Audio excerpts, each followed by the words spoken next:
Hello and welcome to Motorsport Week's F1 podcast series Motorsport Speak, the show where we discuss about the latest that is happening in the world of Formula One. Tom Cairns, your host, alongside Izzie Holman, Joe Ellis and Tom Featherstone. Today we are reviewing last weekend's Emilia Romagna Grand Prix at Imola. Lewis Hamilton survived a gravel scare at the Tosa hairpin to recover to second behind Max Verstappen, who took his and Red Bull's first win of 2021.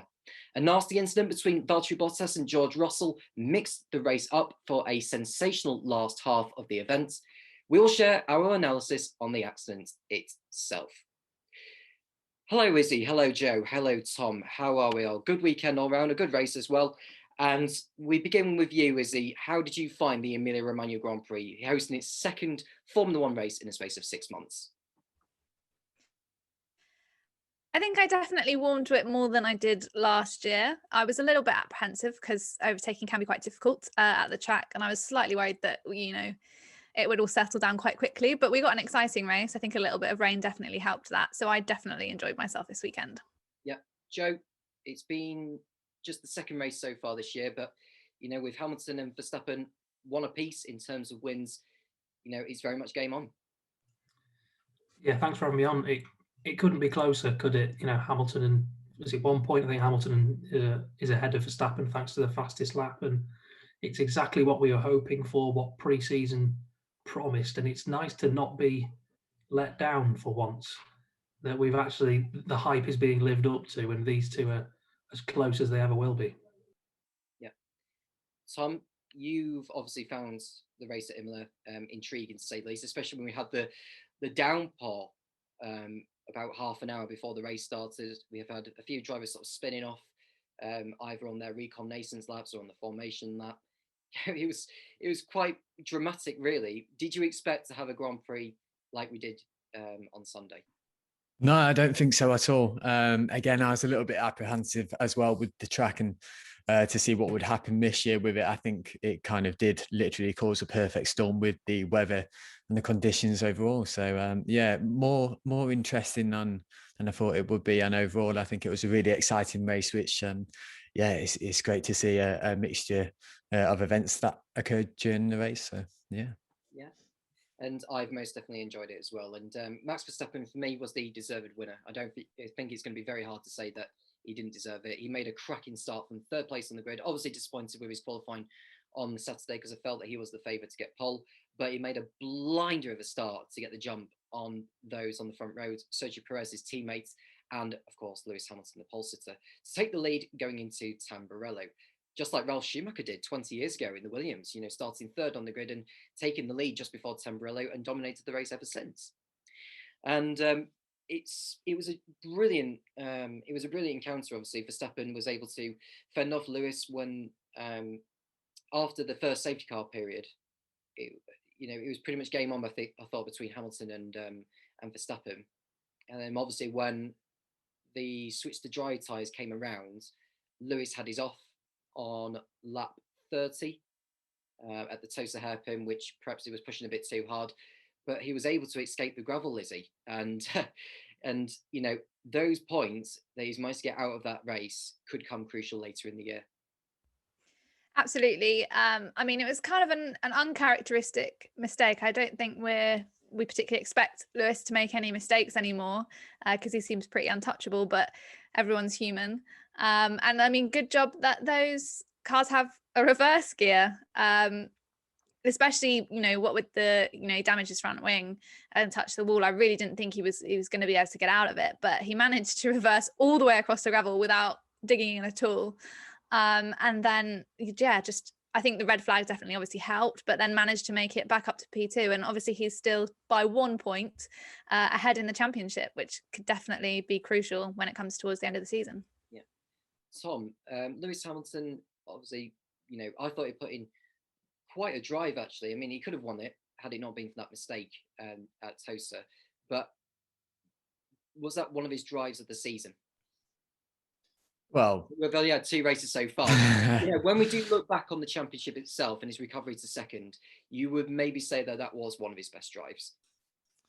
Yeah, I think obviously we don't know how the season's going to unfold in the remaining races, but again, I think that's what everyone really appreciates with these kind of races, where you kind of test your abilities with the different weather conditions that happen throughout the race. And again, it's the adapting nature of Formula One. And, we all love to see Formula One and Lewis Hamilton as well, storming it at the front at times, especially, myself as a Mercedes fan, I'm not sure about everyone else, but in these kind of instances also, I think it shows his testament as a driver and skill and ability, really. And it is vital points. We can look back and see where this will lead as well. But I think not just himself as well, but there's other drivers out there that really did just do such a great job. Joe, we've seen drivers over the years. We've had Nelson Piquet go off at Tosa Hairpin in '91, wasn't able to get out of it. We saw Sean Lacey do the same in that same race. We even saw Fernando Alonso on the Recon Nations lap go off at the Tosa Hairpin on his way to the grid.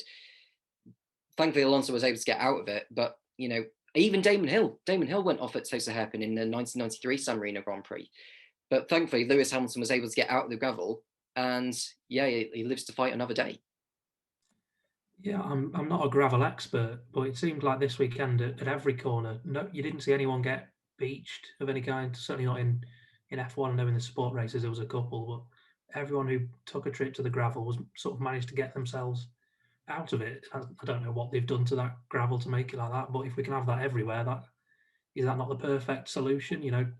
Track limits were still an issue, certainly in qualifying, but if that gravel is there at the edge of the track to deter them from going wide, as many people did at many different corners, it's only a good thing. Mm-hmm. So just a rundown on the race result of the 2021 Emilia Romagna Grand Prix. Max Verstappen takes his 11th Grand Prix victory ahead of Lewis Hamilton by 22 seconds as well. Phenomenal effort from the Dutchman. Lando Norris bagging his second ever Formula One podium finish in third for McLaren. Great result for him. Charles Leclerc and Carlos Sainz coming home in fourth and fifth on Ferrari home turf. Daniel Ricciardo was sixth in the second McLaren, so both McLarens in the top six.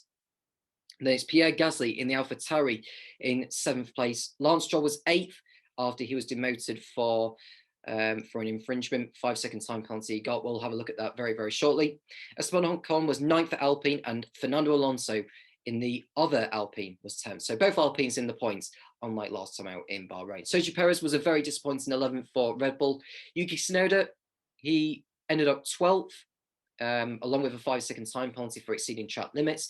Kimi Raikkonen, he was 8th originally at the end of the race, but was demoted to 13th because he picked up a 30-second time penalty for a safety car infringement. We'll have a look at that a little bit later.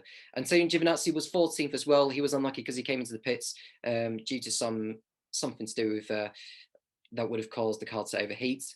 Sebastian Vettel pulled out of the race with a couple of laps to go due to gearbox issues. He had another miserable weekend. Mick Schumacher was 16th and 2 laps down, as was Nikita Mazepin in 17th. Valtteri Bottas, George Russell and Nicholas Latifi were the drivers who retired from the race. So some outstanding drives, guys. Lando Norris, and he was unlucky not to get that third position on the grid had it not been for exceeding the track limits at Piratella. Joe, how could you sum up Lando Norris's weekend? Because that was a phenomenal drive, and I think that podium of his was very well merited.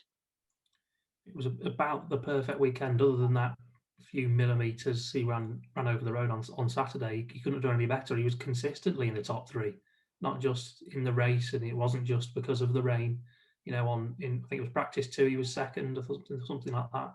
He was up there in practice 3 as well, and it's been coming from Lando. I've certainly, since I saw him first in Ginetta Juniors in 2014, you could tell he was far more talented than the rest of the drivers on that grid, and that was a very good grid in that year. Touring car drivers and Le Mans drivers in that grid as well, and he's finally showing us what he's capable of. I think we all expected he wasn't going to roll over for Daniel Ricciardo, the 6-time race winner or whatever he is, to come into the team. He wasn't going to roll over for him, and he hasn't, and he's actually making Ricciardo and McLaren question Ricciardo's abilities, because he's he's not just beating him by fractions, he's beating him by 30 odd seconds. Yeah. And Tom, how could you sum up Lando Norris in terms of the first 2 races for him so far, and for McLaren? Because they've been brilliant so far, and it's just a matter of time before they take that extra step forward towards that elusive first victory for 9 years. Yeah, I don't think there could be really a better start to the season for them. I think at the start of the season, everyone really wanted them, obviously, to do well with Ricciardo coming on board as well. You've got an experienced driver who's fun. I think the partnership between those two really work. I think it's just a really exciting time to be a McLaren fan and to be a McLaren driver as well. I think with Norris, he's got that energy and he's got the charisma to be able to do something with the car as well. And he's not afraid, even though he's still relatively he hasn't been in Formula One that long. I just think he's got something about him where he'll definitely do well. I think he's learning, and he knows he's definitely not the finished article at the moment, and with a driver that has confidence, knows in their ability, but also realizes that they've got plenty to learn in a team that's also developing and trying to learn themselves during this season. I think it's only going to be an exciting prospect for the McLaren team. Izzie, you would say that McLaren are most definitely going to be in the fight between themselves and Ferrari for 3rd place in the Constructors' Championship this year. And how far do you think they are away from a race victory this year? I mean, if Pierre Gasly got a victory in an AlphaTauri last year, I think it's entirely you could expect the McLaren to get a victory this year, considering they've definitely made a step forward. Lando's looking like, he's a different person. He's definitely sort of made another step forward. I feel like he's sort of seems more mature.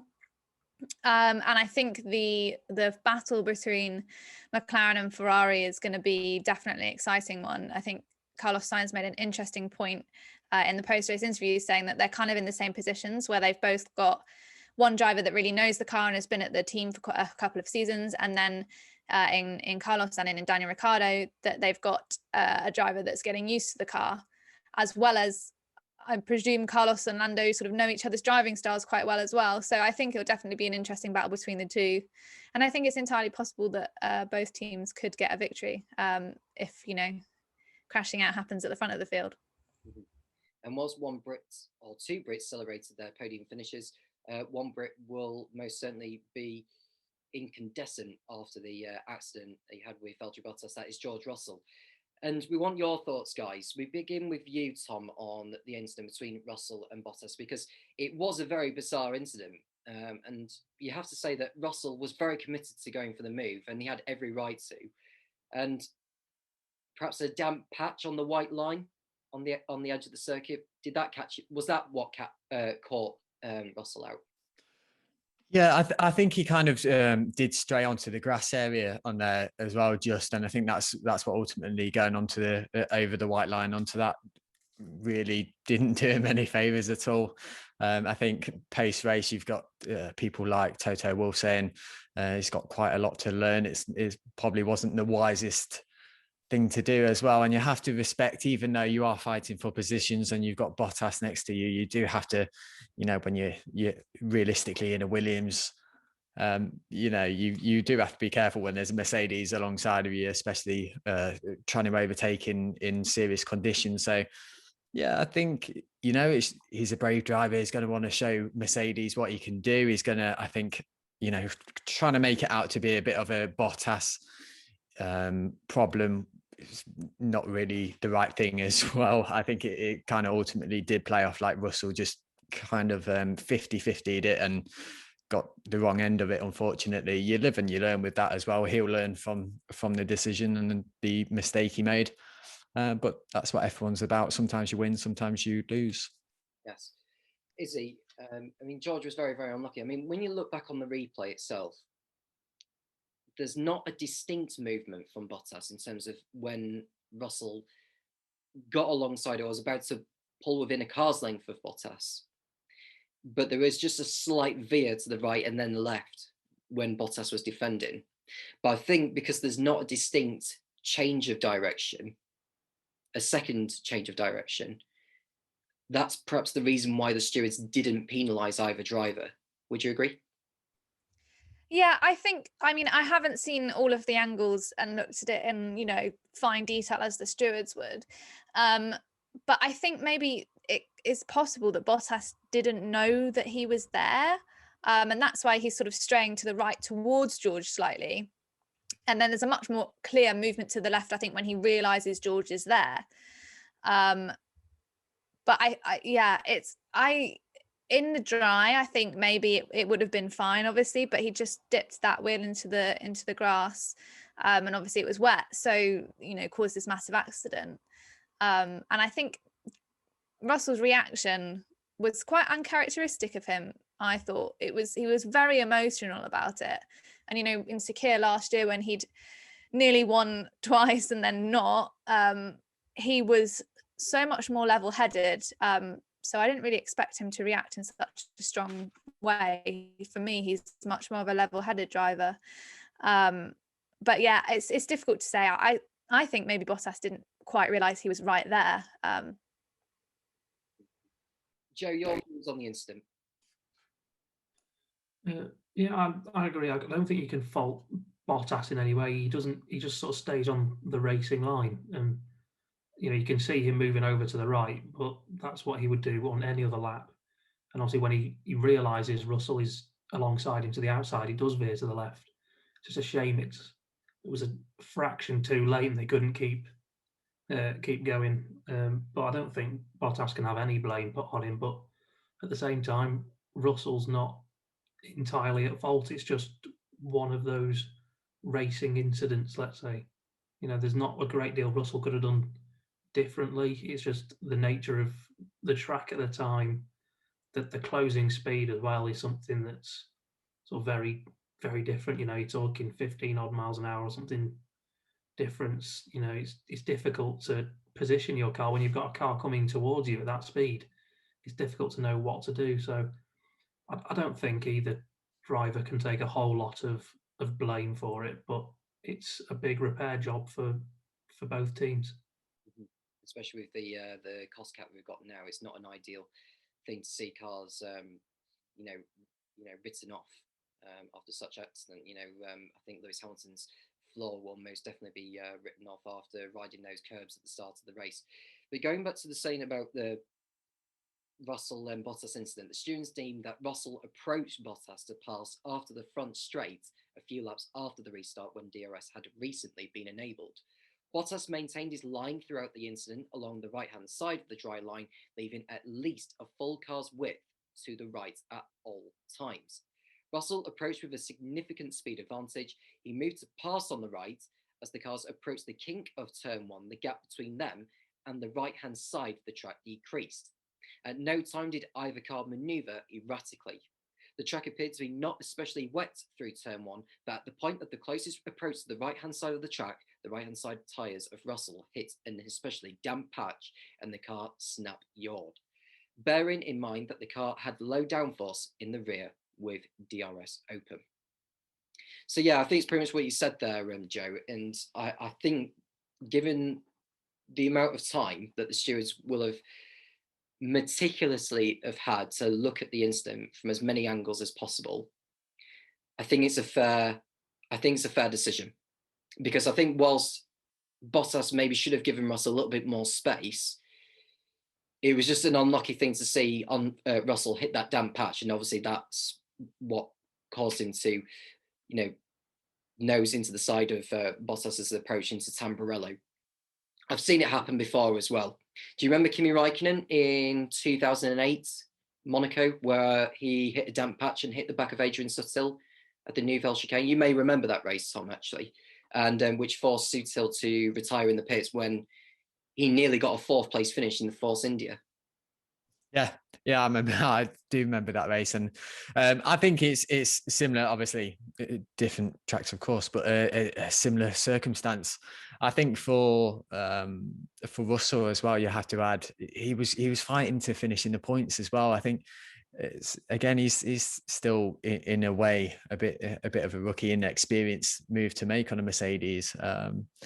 It's one of those things. If it was in a dry condition, a different day, things things would have panned out differently. I'm sure. I think he'd be able to go off onto the white line, probably hit a little bit of the grass, and probably still be okay. I don't think Bottas really did too much about it. And also, I think we have to remember Russell's vying for that seat he's wants Bottas' seat. I think the aggression as well is, maybe I'm looking into it too much. Maybe he's wanting to be a little bit aggressive to show that Bottas is probably more at fault, and maybe long term he's the one who should be in that seat instead.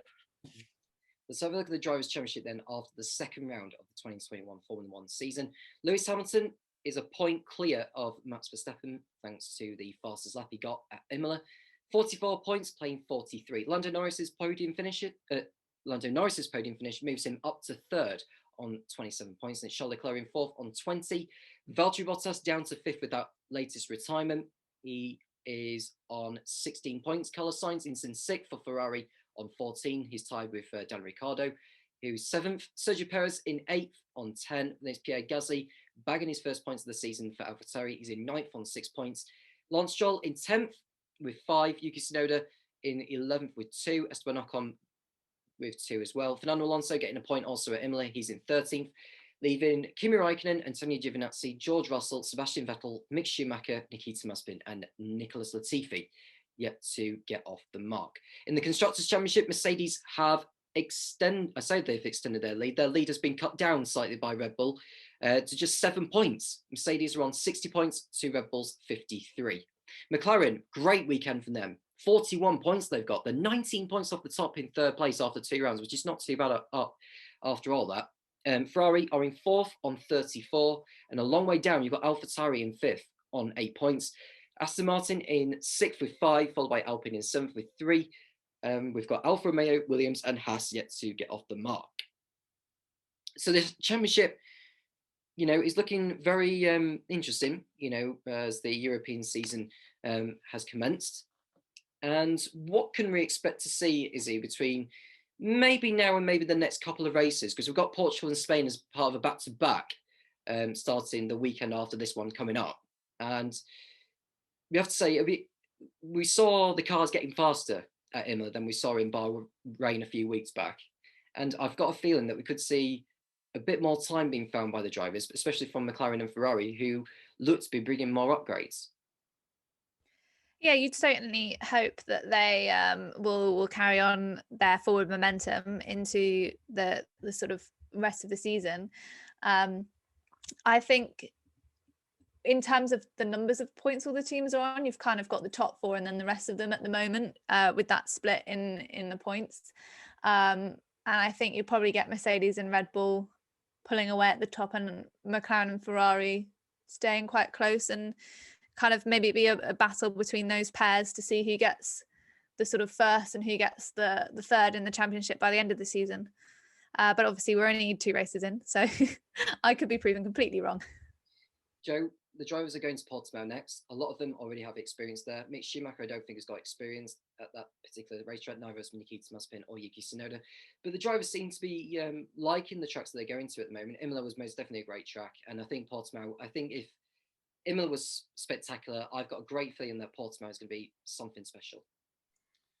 Yeah, I've been a big advocate of Portimao's for a few years now, and I think it was last year World Superbikes were the first major series to go there. And I was listening to one of their commentators, Julian Ryder. He's a famous, loves his 2 wheels, doesn't watch anything on 4 wheels, but he said even he would watch an F1 race around Portimao. It's that good of a circuit, which tells you everything you need to know. And we got glimpses last year with a few spots of rain livening up the opening 5 or 6 laps. But I think this year we're going to get an even better race. And I think the fact that the whole field could be covered by just over a second, if you ignore Haas perhaps, it's going to be a really exciting weekend, not just Sunday. Tom, Portimao, a brilliant track last year for Formula One. The speed you go around the last corner is absolutely sensational. And I would think we're going to expect to see more of that. And can Portugal put on another good show for potentially a long-term stay on the Formula One calendar? Yeah, I think they can. I really like the track as well. I was quite excited about last season's race as well. What happened, I think, obviously Mercedes, I think it will suit them pretty well as well. And with probably Red Bull edging it at the moment, I think that will just make it tighter between those two. I think we've got a really tight season ahead, but I'm looking forward to this one. I think it's one of those tracks where, again, it is more dependent on the weather, but you also got higher speeds, and yeah, it's really looking good for this one. Yeah. And I think with it being in May time as well, because by the time Formula One does go to Portimao, or when they do race in Portimao, it will be the month of May, which you should expect conditions to be rather hotter than what have been recently, which makes it another challenge. But I'm sure the drivers can cope with it. If they can manage it in Barcelona, they can most definitely cope with it in Portimao. And so, yeah, Portimao, another good racetrack for Formula One to be going to. One of the rescheduled venues for this year after the postponements of Australia and China. Australia was rescheduled to later in the year, China indefinitely postponed. So we just want to have a look at a few other things in the race, guys, because Kimi Raikkonen picked up a 30-second time penalty. It says he finished 9th on the track, but he received a post-race time penalty of 30 seconds. Now, this is something that's caught a lot of people's attention, actually.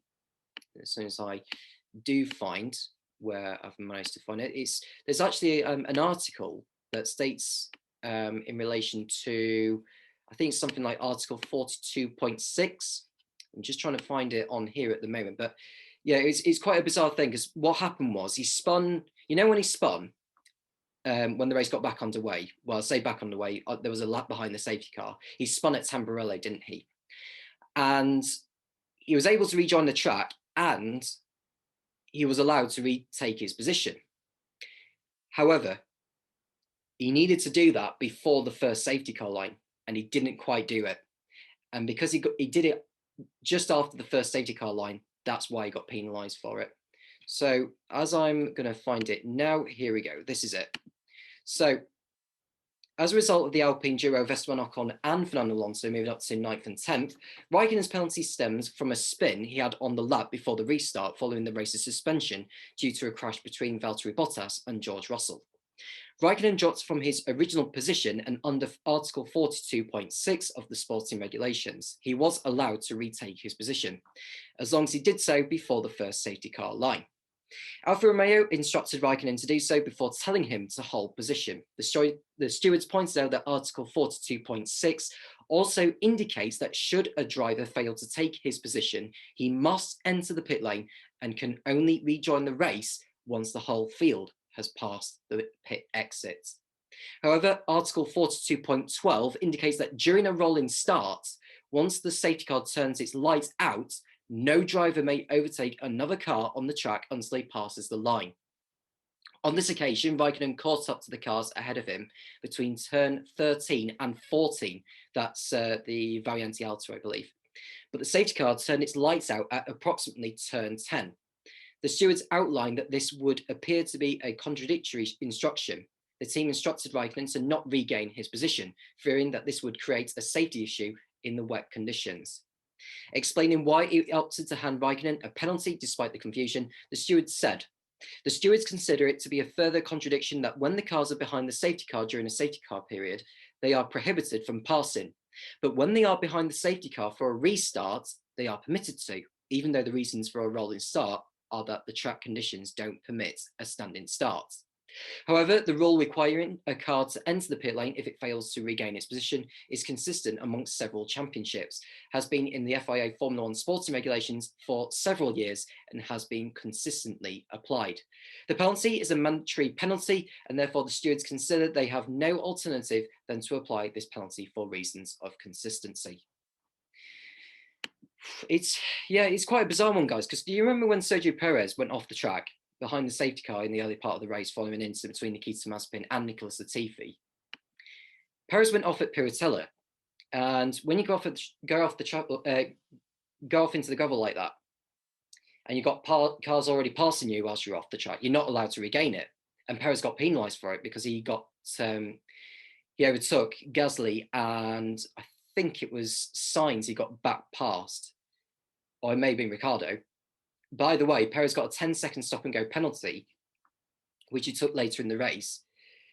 So how is this different to Raikkonen's issue here, Tom? Because I would have thought that if he's allowed to get that position back, then great. But if once you get to that first safety car line, if wherever you are on the racetrack, you should just be allowed to stay there.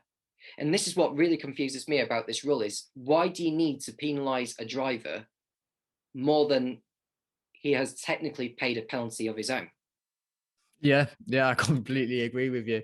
It is a bit of a confusing one. It's also where they look at, we're saying about safety, and they kept him there for safety reasons, as it was. I know Ocon and who else? I can't remember now. Who else finished in Alonso, of course, claiming his point. They'll be happy, but in terms of that, it's quite confusing, really. On a safety aspect, it's one of those things. It's in the regulations. I probably don't think it's really fair whether a 30-second penalty is probably justified for it, especially considering what happened to Perez. To be fair, Perez was more obvious, to be honest. I think anyone knowing, growing up as a Formula One, a motorsport driver should know the rules of that anyway, especially for karting. But yeah, it's a confusing one. I'm not really too sure on it. I don't really know. Well, it's not really clear cut to me. I don't know the regulations that well in terms of little bits of that. But 30 seconds for Raikkonen when you get Perez to get away with a 10-second, probably not justified. Yeah. Izzie, it sounds very harsh of a punishment, I have to say, because Raikkonen had already spun. And to tell him to go in the pits and wait until all the field is passed, I mean, really? Yeah, actually, on the difference between the Perez penalty and Raikkonen's penalty, because Perez was a stop-go penalty, I think that probably amounts to actually 30 seconds of time lost for Perez, as obviously Raikkonen's was post-race. So I think they probably are relatively similar, but obviously Perez he could take his in the race and then he gets to make it up more, whereas obviously Raikkonen's was a post-race. I think from the wording of this, what the stewards said, they're saying they have no alternative than to apply this penalty for reasons of consistency. It kind of sounds like they don't want to say it. They didn't want to give it to him, but they have to because it's been given before and it's in the rules. I don't know if I'm reading that wrong or not, but that's kind of the inference that I got from the wording. But yeah, as you said, it's the drivers already penalise themselves by spinning and losing places. So if they don't make those places up, then surely they've already kind of taken a penalty. It's an odd one. Yeah, Joe, I perfectly agree with what Izzie's saying. It's an odd situation there, and I think the letter of the law needs to be looked at on this particular article of the sports and regulations, because why do you need to punish a driver more than they've already punished themselves? It baffles me, and it makes no sense. Yeah, I think we need to be careful from a safety aspect, because if you've got a field of cars going really slowly waiting for it to start, and someone's trying to recover coming back at 3 times the speed that the field are going, you're going to have a massive accident. But I think the most frustrating thing is the inconsistency, because Perez, of course, didn't get a stop go. He got a 10-second time penalty, which he took at a pit stop, which was different to the stop go that Raikkonen then got given after the race. Of course, you saw Perez waiting with because he had a steering wheel problem as well.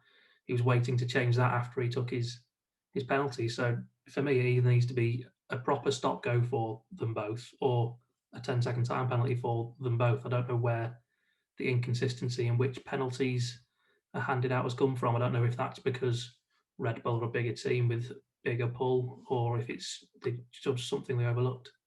Yeah, and yeah, I mean, that's something that I think the teams will be reminded of, because they normally have their pre-weekend briefing with the race director. Back in the days when Charlie Whiting was there, drivers used to sort of sit down and discuss things about the racetrack, or in terms of the rules or something that's happened in the previous race, let's say.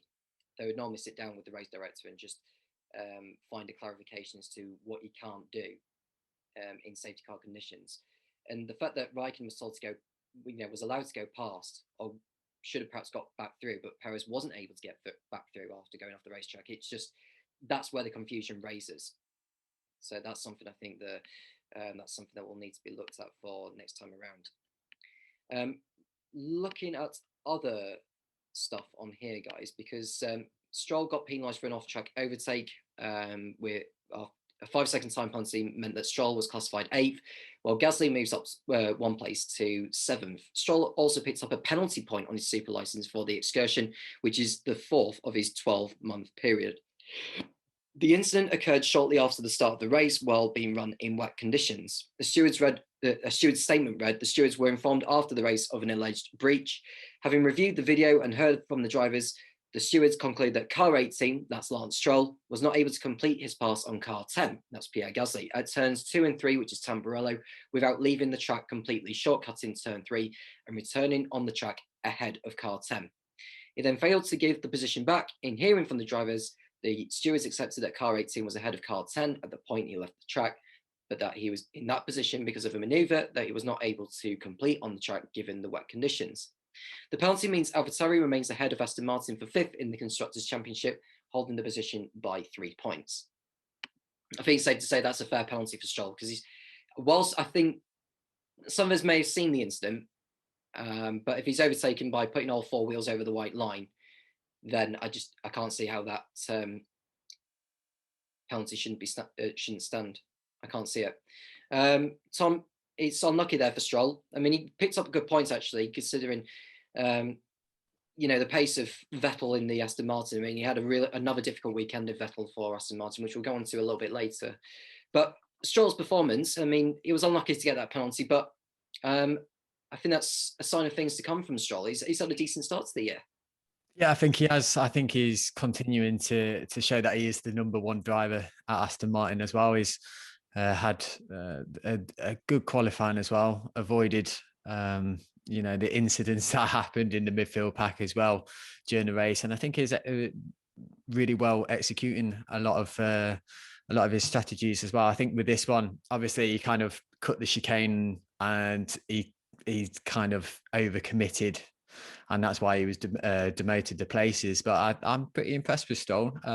Again, you have to look at it, see how Vettel is. I don't think he's really clicked with the car at all at the moment. I think it's another not great race for Vettel, but I'm pretty happy with Stroll, how he's doing, and he's slowly proving the haters wrong, I think. Yeah. Izzie, Stroll had a better time of it at Imola.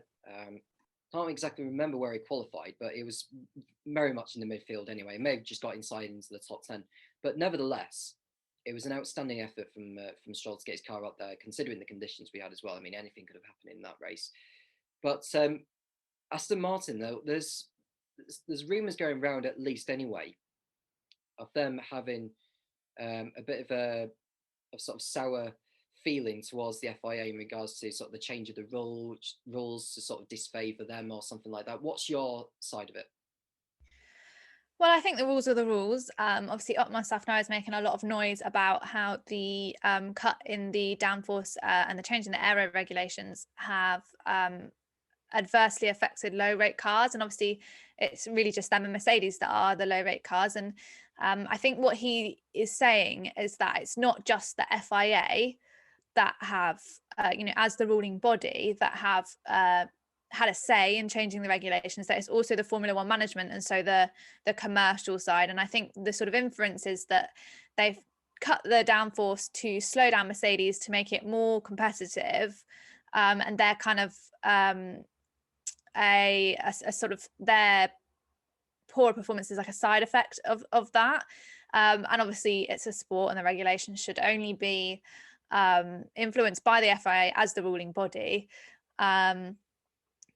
But I think it's kind of just them throwing their toys out the pram because they've not had the start to the season that they wanted under the new Aston Martin name. And the rules are the rules. Obviously, if the Formula One management were involved, then that's not great. But I mean, I just think it's kind of them throwing their toys out of the pram, to be honest. Yeah. Joe, your say on Aston Martin, you know, last year in the Racing Point, or the Pink Mercedes, as some people called it, they've had a really tough time with it recently, in comparison to how well they did last year. Where do you feel it's going wrong for them, and do they have every right to complain about the rules that are in place? I don't know if they've got a right to complain. Really, they've just got to get on with it and do whatever they can to catch up. I suppose they were on the shoe was on the opposite foot last year. Everyone was complaining that they had benefited from loopholes in rules, but this year I don't know what it is that's going on. They had a blueprint of the 2019 Mercedes to go off. I know it's now a 2-year-old car, but maybe they've gone more in their own direction now. They've become Aston Martin rather than a Racing Point. Aston Martin now want their own sort of philosophy, their own brand of Formula One. They don't want to be seen as copying off the other people. And I think that because their engineers and their mechanics and whatever, they're not quite the same level as Mercedes and Red Bull. They can't quite make the same rocket ship that those two teams have been able to make. And the rule changes haven't helped at all. But I think that's, and along with McLaren and Ferrari's very obvious improvements, means that they're just further down the pecking order. They haven't improved as much as other teams around them have. Yeah. And staying with Aston Martin, just talk about Sebastian Vettel. So Aston Martin's Sebastian Vettel was left unhappy with how long it took for his 10-second stop-and-go penalty to be issued on Sunday at Imola, stating the FIA was not very professional. Vettel was penalised after his Aston Martin crew did not have all 4 tyres fitted at the 5-minute signal before the start of the Grand Prix, as they were working on a brake issue that arose on the reconnaissance lap to the grid. Vettel was pulled into the pit lane before the start so that further work would be carried out, which automatically demoted him to the rear of the field for the opening lap. On lap 22, Vettel served the penalty, having received notice not long before, leaving him disappointed over how long it took to be handed the punishment. Obviously, the guys tried everything on the grid. I think they did really well, Vettel said. So they were really alert, but I think we could have had a better race if the FIA was more alert. We broke a rule, that's why we got a penalty. They didn't bother to issue it until way into the race. So by that time, the penalty cost a lot more than it would have had earlier in the race. So that's not very professional, but it certainly wasn't a decider for us today.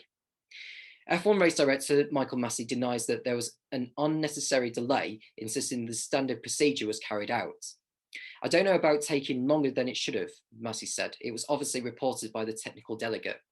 I'd have had to look at the reports, but once it was reported by the technical delegate, being the paper report that appears in the document management system, at that point, the stewards had a look at the regulations, confirmed the evidence, and determined what the penalty was. Vettel eventually retired from the Grand Prix 1 lap before the checker flag was waved.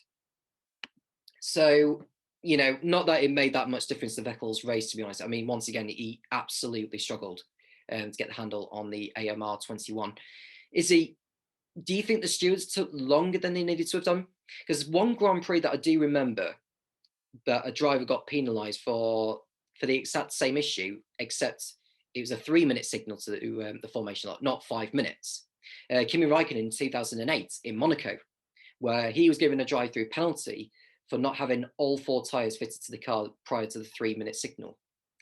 Vettel's is pretty much the same, except it was 5 minutes. But do you think the stewards took longer than necessary to dish out that penalty?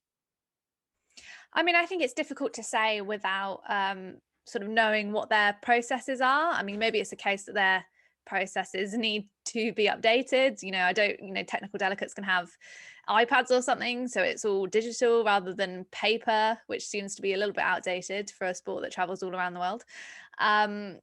But, you know, apart from that, it's kind of difficult to say. I don't think in the end that the lateness of his penalty really had an effect on his race, because it was, you know, not going very well anyway. So yeah, I think it's a difficult one, and I don't think, unless you are privy to the exact way that FIA works and the processes that they have to go through, it's kind of difficult to assess. Yeah. Joe, we don't know what goes on behind the scenes in the stewards room. I mean, they normally have like a different steward at every single race, just so that, to maintain the integrity of the sport. They normally have someone who was like an ex-racing driver, for instance, in there, not like the same individual, but it's still the same race director who has the final say on it. And I think in terms of, from a driver's perspective, they would feel, really, really unhappy about how long it took the decision. Because if they knew they broke the rule, if Aston Martin knew they broke the rule, why didn't they go to the stewards to speak to them about, we weren't able to get them done prior to the 5-minute signal. Can you just give us the penalty now and then we'll take it at the start? Why did it take them so long until after the red flag for them to dish out the penalty that they did? It's a great question, and Sebastian's got a very valid point that it's not like Aston Martin were trying to hide the fact. It's not like it was 4 minutes 59 to the green flag and we got him on. It's not a case of that. It was pretty slam dunk. It was obvious that they didn't have all the tyres on. They wheeled the car off the grid and started from the pit lane, which in a way is punishment enough. But if the rule's there, you've got to have the tyres on 5 minutes before the end. They didn't. The FIA should know that without Aston Martin having to tell them that.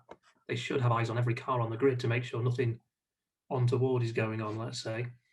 It should be a penalty that's very easily dished out and very quickly dished out. And, where Hamilton got very, very lucky with the red flag, Vettel got very unlucky with that he dropped so far off the back with that stop-go penalty, and it sort of ruined his race in the end. And I know he retired with a couple of laps to go to save gearbox, engine, whatever it was. But he's very right that race could have been different. Well, he wouldn't have gone on to win or get a podium or challenge the top 5, but it could have been very different for him. And with the way that everyone else was spinning off, especially the two Alpines, he could have very easily got some points. Tom, is it a schoolboy error from the stewards taking this long for such a simple infringement? Yeah, I think you could call it that. I think when you 22 minutes in or whatever it was to make a decision, why isn't this happening at the start of the race? Why isn't it kind of set in stone? They can go, look, we've got it right here. You can't do that. This is what we're going to apply to you. And it does. Vettel, Aston Martin, they know they've, like what we've all said, it's they know they've broken the rules with that. They admit it. They're kind of wanting a penalty, the punishment straight away and get on with the race. And we can say it won't affect them during the race because, he didn't have a great race anyway, never showed any sign of true pace, but that's not what it's about. Is you have to have these things kind of set in stone, and you want the stewards to be making these decisions before the race. You don't want it to be happening, at random times during the race that it gets called up on, because that will affect the team's strategy. I know they took a gamble as well with what they were doing to go onto the dry tyres.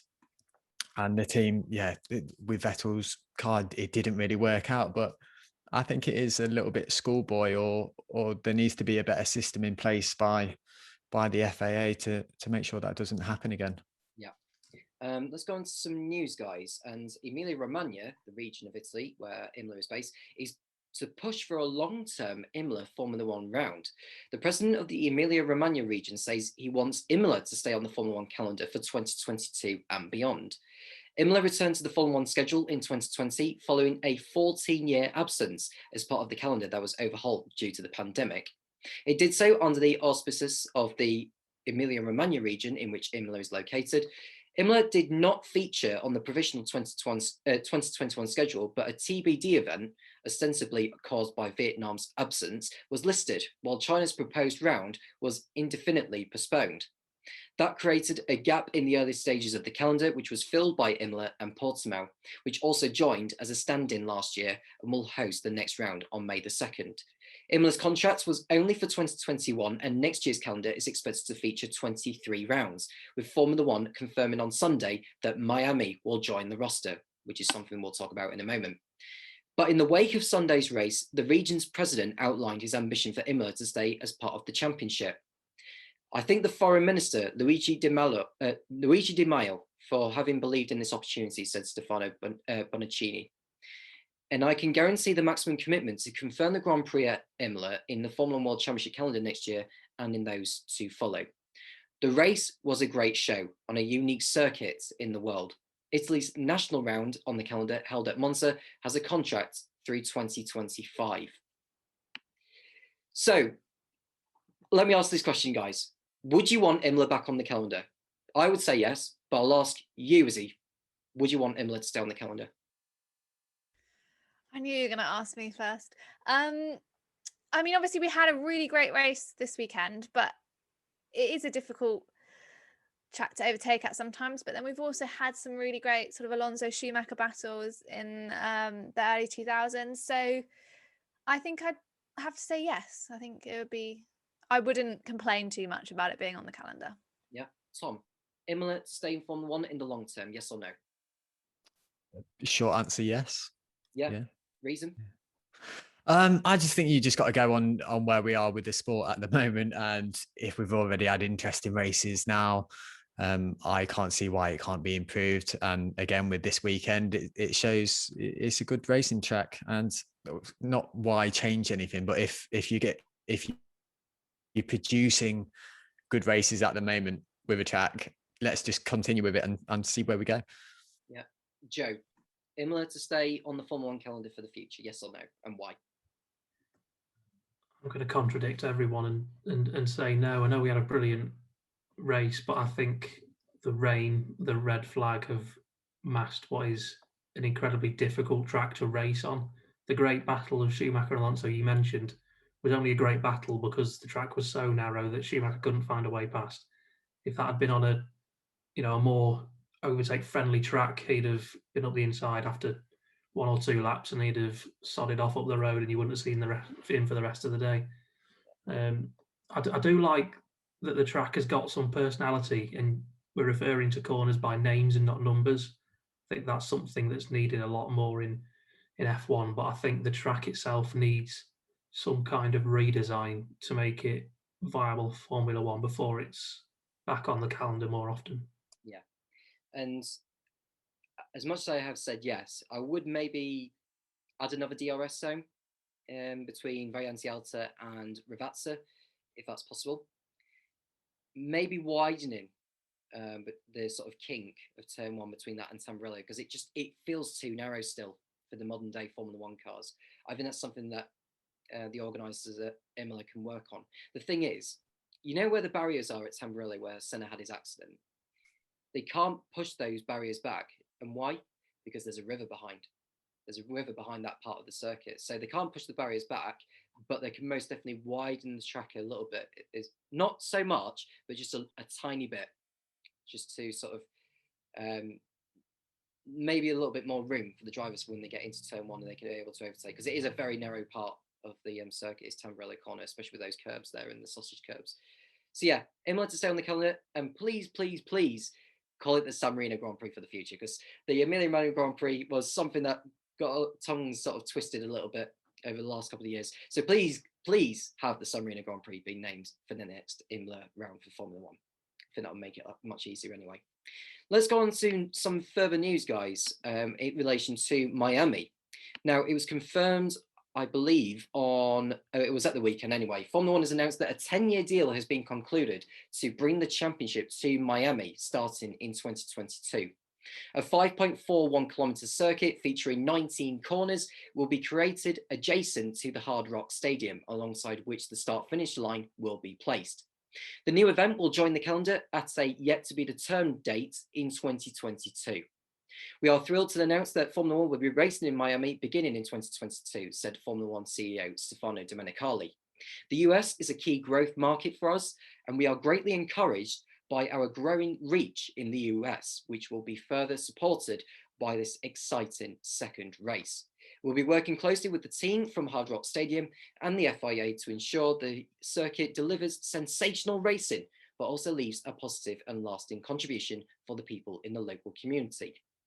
We are grateful to our fans, the Miami Gardens elected officials, and the local tourism industry for their patience and support throughout the process. We are looking forward to bringing the greatest racing spectacle on the planet to Miami for the first time in our sport's history. Formula One's commercial rights holder, Liberty Media, has long sought to add a second event in the United States, with Miami having emerged as its leading candidate. A principal agreement was reached as far back as 2018, with the intention for the streets of downtown Miami to welcome Formula One in 2019, but those plans ultimately fell through.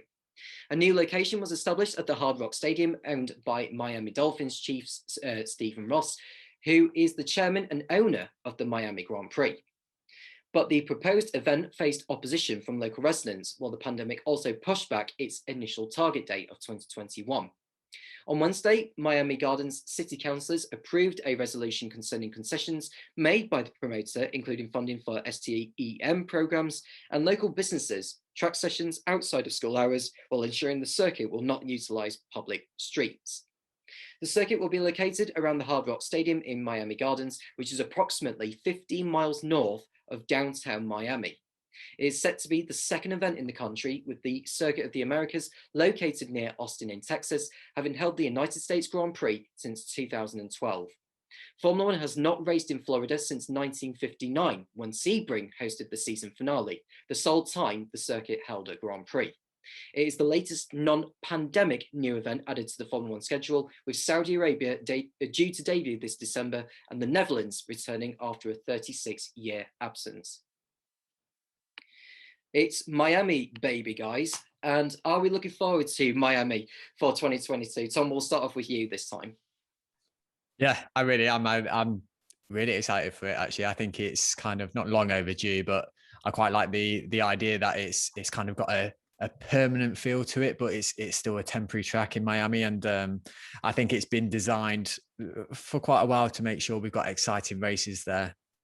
We've had Formula One as well in America. I think this is like the 11th track now, place that it has been over the years in Formula One as well. And, you know, we've had it California, you know, you got Indianapolis that was there as well, and the current fixtures and races, should I say. And yeah, I'm so excited for it. I think F1 as well, since it's been taken over, Eccleston's gone, and they've really decided to make places like America a big focus. Americans love the motorsport as well, and I think F1's going to do well there. I think it's a perfect city to host it.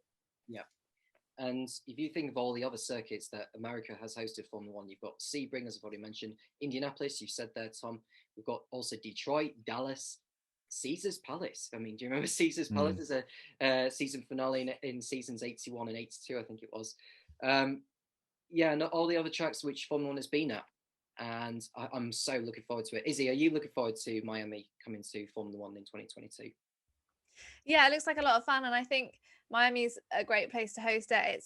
It kind of, I think it'll be a good event for a spectator as well. I feel like, you know, Austin always looks like a lot of fun, and I think Miami looks like a lot of fun as well. I wish I had the money to book some tickets there. I think that would be a great trip. But yeah, no, echoing what Tom said, it looks like it's going to be, you know, great. And, you know, I think Liberty Media are based in the US, so I think, you know, they've probably want to do some more stuff that's a little bit closer to home.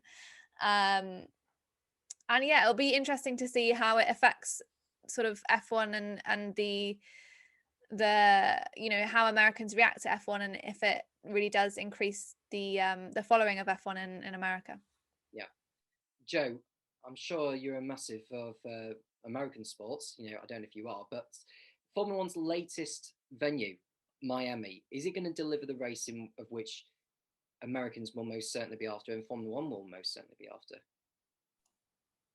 It's a question we're not going to know the answer to until that race happens in 2022, whenever that may be. I think there were rumours of it going around roughly where Canada is at the moment, so a return to sort of mid-2000s Indianapolis, Montreal as it was might be a similar time. But for me, there's racetracks littering the United States from coast to coast, and, you know, some that you didn't mention, Watkins Glen has obviously hosted F1 races before.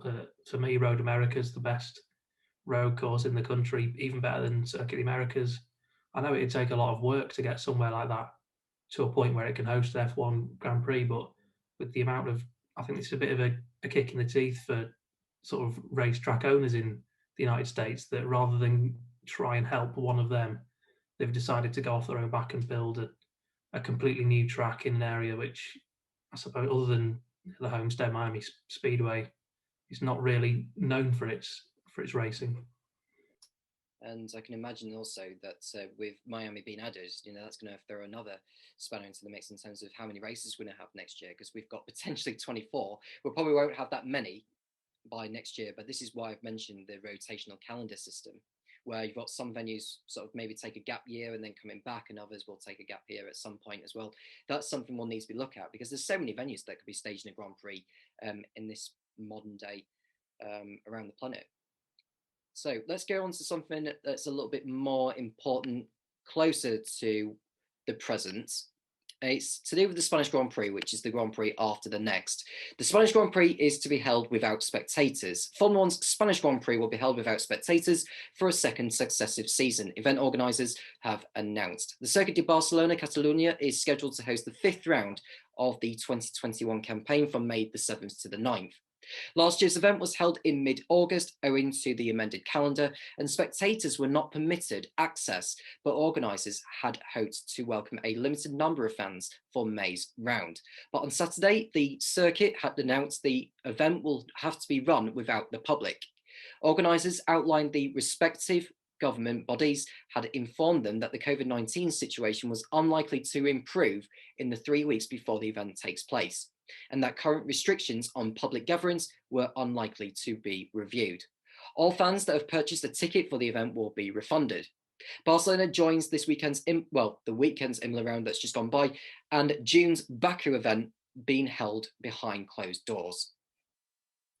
So another race that's going to be staged without the public, which is a shame, but considering the COVID crisis over in Spain in the last, year or so, pretty much over in España. It's a shame, Joe. It's going to be another race where we're not going to see spectators in the stands, and that could probably mean more of Ted Kravitz standing in the stands. It was an España with a true Spanish flair there, Tom. Very well done. It is a shame because, we know Barcelona's not a brilliant track. The racing there is generally quite mundane. We get the odd battle here or there at the end of the straight, but the fans, especially in Spain, are one of the only good parts of that weekend, if you could say that, and especially this year with Alonso's return, and that would have generated massive ticket sales to have Alonso back, and obviously Sainz in the Ferrari for the first time in what looks a very competitive car. You'd have expected big attendances, and the fact there's going to be no one there, it's going to be a real downer for certainly for those two Spanish drivers, but for everyone, because I think the fans are something you notice in Spain, and that's perhaps not the case everywhere else. Yeah. Izzie, how sad would it be, for the Spanish fans, or even those around the world who had planned to go to the Spanish Grand Prix, not being able to see their heroes, especially Alonso and Sainz? Because, as Joe's mentioned, you got Alonso in the Alpine and Sainz in the Ferrari. Sainz in a really competitive Ferrari this year. I'm sure they would have been very happy to see Sainz there as well as Alonso, and they're not going to be able to see it close to the circuit. Yeah, obviously it's disappointing, but I think it's up to the government in every country that we go and race in, and it just depends on, I guess, the statistics with whatever's going on with the pandemic in that country. And I think the world is going to be different for longer than we'd like it to be, but we've just got to live with it. But obviously, I'd be disappointed if I'd booked tickets, if I thought I was getting to see my favorite driver and I ended up not being able to. It's kind of, another heartbreak on top of all the heartbreak we've had for the last year. But I think it's better to not be there than cause a sort of spike in COVID figures. Yeah, I couldn't agree with you more. Tom, a lot of Spanish events, particularly like in La Liga and I think in MotoGP as well, Spanish events have obviously had to do them behind closed doors, and the Spanish Grand Prix for the second year in a row is no exception. Yeah, Well, again, it's one of those things. I think I said this last time I came on the podcast, and it's out of your control. It's the governments, countries, and the issue that's going on in the world at the moment. It's bigger than Formula One, unfortunately. Well, probably not unfortunately, but it takes priority. Let's say that. So these things can't be helped. At least we've still got Formula One as well. Things are getting more steady. I think you kind of got to take every race still as it comes. There's going to be different issues that arise, especially with the pandemic going on at the moment. So I'm just happy there's actually a race going on. So, you know, we would have snapped, you know, people's hands off for this last season, like we did do with this race. But yeah, you just have to take the season as we're still not out the woods yet. No, definitely not. Let's answer a couple of questions from those who have sent in questions from the public, guys. So let's begin with Sophie's question. What are your thoughts on the collision between Russell and Bottas? Who wants to answer that first? We'll start off with you, Izzie. Why not? I was just waiting for that awkward pause. Yeah, I mean, we already talked about it. I think the interesting thing is actually what I was thinking of earlier when we were talking about it that I didn't say was Russell said that he thought that Bottas wouldn't, you know, he perceived that Bottas defended the position quite aggressively, which I don't think is the case. And he said that Bottas wouldn't have defended so aggressively if he'd been a different driver. But I think that perhaps it might be the other way around, and George wouldn't have tried to get past so hard if it had been a different car, because obviously, you know, he wants to be in that Mercedes seat. You know, I don't blame him. I think anyone would be. But yeah, that's something that just came to me. But apart from that, I think, you know, we discussed it earlier.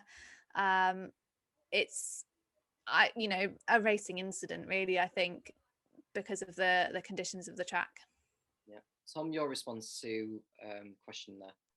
Yeah, I'm the same as Izzie. I think I said it earlier on in the podcast as well, in terms of he wants that seat at Mercedes. I think he's going to be aggressive with what he's doing. It's a tactical game as much as a mental game, as much as it is as a physical driver game as well. You have to put your position. You have to also show that you've got that bit of aggression as well. Mercedes want to see Russell kind of, you know, is still learning, but you don't want to just be a passive driver who goes, oh, it's my fault, you know. So yeah, it's a racing incident, 50-50 on the day. On another day it'll work. This time it didn't.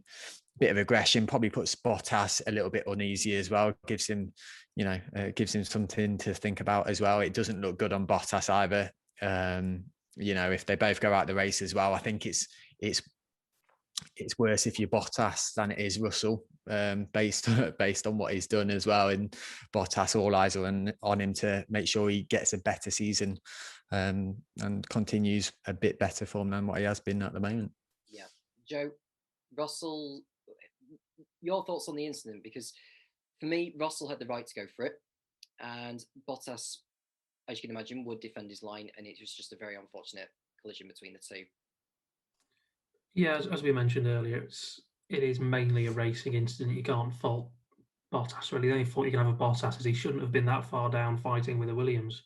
Really, he's in arguably the best car, maybe second best. You know, sort of changes track to track. He should be, even if he's not first or second, he should be pushing forward and not having to look behind him, worried about these midfield or lower end cars overtaking him. But I know that it still doesn't excuse that Russell has crashed into him. It's not, the incident itself is not any of his doing, and Russell's, I know he's apologised for it on Twitter, but his reaction afterwards in the immediate aftermath was uncalled for. I think he knew he'd made a mistake, but he was looking for someone else to blame because he didn't want to be the one at fault. But I think now the dust has settled and he slept on it. He realises he acted poorly and he's apologised for it, which is all you can ask for once the deed is done, you know. But yeah, it's a real shame that both of their races were ended, especially, you know, Russell was looking good for points, but that'll have to wait until another day. Yeah. Let's answer one more question, guys. It's from Joycelyn. She's saying, it's the first time I've seen Russell really lose his temper. Will it affect his chance at a Mercedes seat? No, I don't think it will, because I think he's got a lot more. There's a lot more in Russell from what we've seen so far. It was just, as I've mentioned, it was just a really unfortunate incident. On another racetrack, we wouldn't have seen it. Izzie, would you agree with that? Yeah, I think so. It was quite a high speed crash as well. So you imagine in the immediate aftermath when your adrenaline's that high because you're racing at, the incredible speeds, and then you have quite a hard impact that they both did. That you're kind of all over the place. I mean, I did say earlier that it did surprise me that George was that emotional, especially as he had been very level-headed in Sakir when he had that disappointment with not winning the race. And Toso has said that he's got things to learn, and joking about that was more sort of a Clio Cup than Mercedes drive, but I think ultimately the difference in Bottas and Hamilton for me was really stark in yesterday's race. Hamilton, obviously he had the red flag to help him, but he was down in P9 and he got back to P2, whereas Bottas, obviously starting in P8, he lost places at the start and then he just couldn't seem to get past people quick enough. If Lewis did it, then surely he should be able to do it in the same car. And I think that that coupled with George's performance we saw in Sakir, with him adapting to that car so quickly and doing so well, I don't think you can ignore his talent just because he's made one mistake and got a little bit angry about it. So I wouldn't say that his seat was in danger at all. Joe, I couldn't agree more with what Izzy said there, and I don't think it'll affect Russell's collision with Bottas where it affects his chance. It was just, I think there's going to be a lot more of it from Russell. He is going to be aggressive when he's going past drivers, and the Williams is much more competitive this year than it was in the last couple of years. Yeah, and it was nice to see that after the incident, he cared about what had happened. I mean, every driver anywhere in the world in any series has lost their temper at some point. It's not a bad thing to do so, as long as you know how to control it. Perhaps he didn't control it as well as he could have done in the immediate aftermath. We all saw what happened, but it is good to see that he's got some fight in him, and I don't think that'll affect his chances of getting a Mercedes seat at all. Valtteri Bottas himself has questioned his own team multiple times. He's still got his seat. Hamilton questions his team almost every race and still wins most of them. I don't think I see any problems for Russell. I expect him in the car next year, whether that's alongside Bottas or Hamilton or neither. So I guess we'll just have to wait and find out. Tom, your say on Russell's chances. I mean, I don't think it's going to be decided on the basis of one incident. I mean, Russell, it's not as embarrassing as Russell's safety car mishap last year at the same track. And, this was a much more conceivable accident than what was in 2020. Yeah, I think it's a matter of time until he gets the Mercedes seat. In a way, I'm more bothered about Bottas and what he's doing, in the sense of fighting in those positions and getting himself into trouble. Really, he probably shouldn't have been down there as well. It's not really a positive start to the season at all. A dreadful start for Bottas. I think Russell might even take the seat next season. I think it's make or break for Bottas. And again, Russell's a young driver. He's got a lot to prove. He's only got, you kind of get a tunnel vision when you're in the moment, driving the speeds you do, trying to make all these moves. You can't really see you clearly can't see all the angles anyway. And in the heat of the moment, these things are going to happen. I think Russell's a great driver. Yeah, he's got a lot to learn. But when he stepped in for Mercedes last season, he did excellently. And I think everyone knows it is just a matter of time. Yeah. We'll end the show with one more question. How does the Emilia Romagna Grand Prix affect the situation in the championship, guys? Joe, we'll begin with you on this. How will Verstappen and Hamilton fare next time out in Portimao? It's going to be, something we don't find out until Saturday, probably, in qualifying. I mean, having said that, Verstappen qualified on pole in Bahrain, didn't win. Hamilton qualified on pole here, didn't win. So whichever of the two gets pole, I would put your house on the other winning. Yeah, and that's not a bad idea as well. Tom, What do you think? Yeah, I kind of agree. I think it's going to be Verstappen, Hamilton for me. I think going into it, I think that's the battle where that's going to be the main focus of this season. I think Hamilton's definitely looking over his shoulder, or maybe, well, not even that anymore. He's got Verstappen, who's going to be taking the confidence from this race going into it. I think it's the Red Bulls that are the ones to watch, and Mercedes are going to be playing a little bit of catch up. Finally, with you, Izzie, we're only 2 rounds in, I suppose, but it's one apiece between Verstappen and Hamilton in their sort of football match score, if you want to call it that. Sort of like the Senna and Prost football match of 1988, where Senna won 8 races to Prost 7 in a 16-race campaign. I don't suppose we're going to get a repeat of that with Hamilton and Verstappen this year, or could it possibly even be greater than that? Well, I guess you never know. As you said, we're only 2 races in of a 23 race calendar. If we get all of those 23 races, that is. I think I'd probably say Verstappen. I think the Red Bull is faster as far as I can see, just at the moment. And I think Verstappen's really well. And then I was about to say I think Verstappen's really on it, but then he made a mistake and he qualified P3. So anything can happen. It's Formula One, but it's going to be close for sure. I hope they don't crash into each other and take each other out though, like we had with Senna and Prost. I've got a feeling we're going to see sort of a repeat of Bahrain. Maybe this time in the earlier stages, or maybe the middle stint, or maybe towards the end. Who knows? But yeah, I do agree. I hope we don't get a repeat, like sort of a Hamilton-Rosberg first lap incident in Spain 2016. I want to see the two battling away, wheel to wheel, fighting out for glory, and that's what we really, really want.